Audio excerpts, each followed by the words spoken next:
इसलिए 47 हो गया, फलाना हो गया, ढिमाका हो गया, औरंगजेब आ गया, इसकी चर्चा करते हैं। मेरे और अपने दौर में जो हो रहा है उसकी चर्चा कीजिए। ये इधर उधर की बातें करके मत बताइए किसी को कि क्या हो गया। आज भी 2011 का सेंसस उठा के देख लीजिएगा। 2011 के सेंसस से भारत के 19 राज्यों में से 9 राज्यों में हिंदू अल्पसंख्यक है।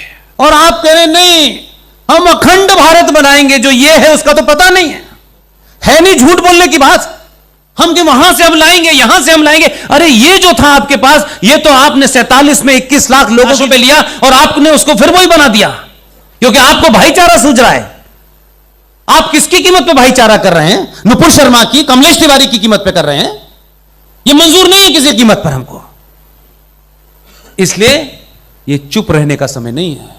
मैंने कहा इसमें अपने भी, जिन्हें आप अपना समझते हैं, अगर वो भी आड़े आए तो वो भी गद्दार हैं। इसमें कोई कंफ्यूजन नहीं होना चाहिए।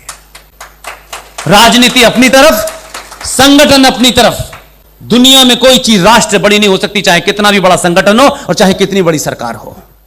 हम सब लोगों ने सरकारों के पीछे भागते भागते यह हाल कर दिया है कि सरकार हर चीज तय करती है और सरकार बौनी चुनते हैं आप, तो सुप्रीम कोर्ट में यह भी तय होता है कि शबरीमला पे जेंडर जस्टिस होगा, महाकाल पे कितना पानी चढ़ेगा, दही हांडी की लंबाई कितनी होगी, जली कट्टू पे रोक लगेगी। उनके पास ये काम है, क्योंकि हमारा शंकराचार्य, शर्म की बात है, मैं ये बात बनारस में कह रहा हूं, शंकराचार्य के झगड़े कोर्ट में जा रहे हैं। यानी भारत राष्ट्र की शक्ति को देखिए आप, और देश एक छोटा सा है, एक सुप्रीम कोर्ट छोटी सी है। राष्ट्र की मान्यताओं, परंपराओं, उसकी आस्थाओं को चलाने वाले जो सबसे बड़ा इंस्टीट्यूशन है, वो अपने झगड़े 2-2 कौड़ी के जजों के पास लेके जा रहे हैं कि बताइए ये वाला असली है, ये वाला असली है। किसी इंस्टीट्यूशन को प्योर छोड़ा हमने? कोई कहता है ये शंकराचार्य, कोई कहता है ये शंकराचार्य, कोई कहता है ये शंकराचार्य। अरे भाई, ये जिसका काम है तय करके वो खत्म करे ना इसको। ये भ्रम समाज में फैल रहा है, ये किसकी जिम्मेदारी है? आप मजाक उड़वाते हैं अपना, इसलिए कोई आपको सीरियस नहीं लेता है। आप समझ रहे मेरी बात को?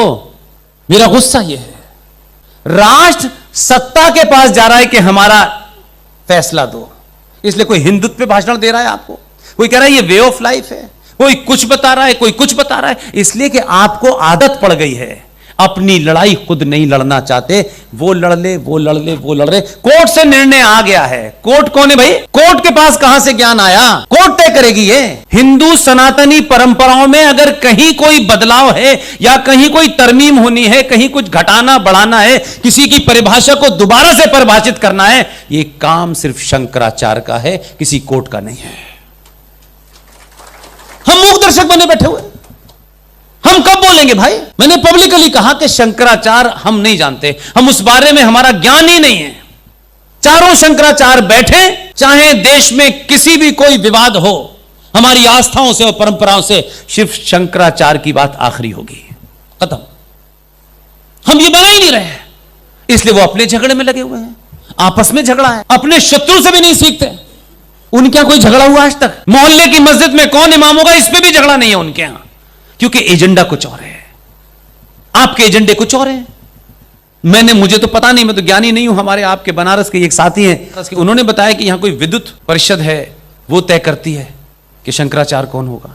तो करके खत्म करें ना भाई। इस विवाद को जितना बढ़ाएंगे उतना आज का युवा ये सवाल पूछेगा जो मैं उसके बिहाफ पे पूछ रहा हूं कि भाई ये ऐसा है क्या? भाई आपके यहां है, ये हम मानते हैं, सम्माननीय, पूजनीय, लेकिन पूजनीय का पूजलायक तो स्थान बना के रखो कि उनको भी कोर्ट के चक्कर खिला रहे हो भाई।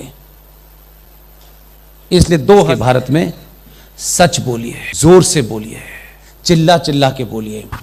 पूरी दुनिया सच सुनना चाहती है, और यही वजह है कि आज के दौर की सबसे, मैं कहता हूं कि परिस्थिति जो मुझे लगती है कि दुनिया में जो बदलाव हो रहा है, आप जिस पोजीशन पे खड़े हैं, मैं पार्टी पॉलिटिक्स की बात कभी नहीं करता, मैंने किसी पार्टी को कोई सर्टिफिकेट नहीं दिया, लेकिन अगर कोई बड़ा काम कर रहा है तो उसकी जाति क्या है, उसका पद क्या है, यह बिल्कुल मेरे लिए महत्वपूर्ण नहीं है। भारत की पोजीशनिंग अंतरराष्ट्रीय इस वक्त इतनी महत्वपूर्ण है, और इसलिए है कि अभी आपने देखा एक प्रधानमंत्री बना, फिर उसने इस्तीफा दे दिया, फिर वो भी कोई हटने वाला है। पूरी दुनिया में जो उथल पुथल है, इस समय भारत की पोजीशनिंग इतनी स्ट्रांग है कि आप किसी गलत फहमी के चलते अपना तेरा जातिवादी ये इलाका वो इलाका इन सब चीजों से उठ करके आप ये मान के चलिए कि अगर इस वक्त देश के अंदर सिंगल पार्टी बहुमत की सरकार नहीं होती तो आपका सबसे ज्यादा बुरा हाल होता है। पूरी वर्ल्ड पॉलिटिक्स में एक बड़ी भूमिका निभाने का भारत को मौका मिल रहा है। भारत के अंदर ऐसी तमाम भारत विरोधी ताकतें चौराहे चौराहे इस ताकत से डरी हुई हैं, उनके एजेंडे पे चल रही हैं। बहुत विदेशी एजेंडा इस देश में चल रहा है जिसके बारे में हम समय समय पे बोलते रहते हैं। उस पर किताब भी लिखी है कर्नल आर एस सिंह साहब ने, नो द एंटी नेशनल। किस तरीके से वो लोग काम कर रहे हैं, उसमें जुडिशरी भी शामिल है, उसमें ब्यूरोक्रेट भी शामिल हैं, उसमें नेता भी शामिल है, उसमें विपक्ष भी शामिल है, उसमें सत्ताधारी लोग भी शामिल हैं। इसलिए आपकी भूमिका बड़ी है, किसी से मत डरिए, दुनिया की कोई ताकत आपको नहीं मार सकती। और आप तो वो लोग हैं कि आप ये कहते हैं कि जो लिखा है उसे कोई मिटा नहीं सकता। एक हृदय हिंदू सम्राट थे हमारे बीच में, जीवित हैं अभी, उन्होंने 95वीं अपनी बर्थडे मनाई है। सब लोग मान रहे थे कि इससे बड़ा कोई हिंदू लीडर नहीं हुआ है, लेकिन भाग देखिए, जिनके लिए कुर्सी लगाता था एक आदमी, अपने ऑफिस की कुर्सियां पहुंचता था पत्रकार सभा से पहले, बहुत सारे लोगों ने मैंने ये कहते सुना है चाय लेके आओ, वो दुनिया को चाय पिला रहा है इस वक्त। इसको भाग्य कहते हैं।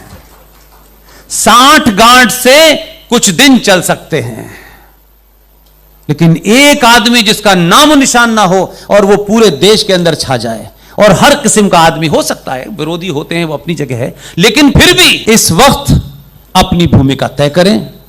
ये जो आपका टॉपिक है, मुझे तो इसमें कुछ बहुत इसलिए नहीं कहना कि एक तो संस्कृति लिखी है, परंपराएं लिखी हैं, और फिर लिखा है राष्ट्रवाद।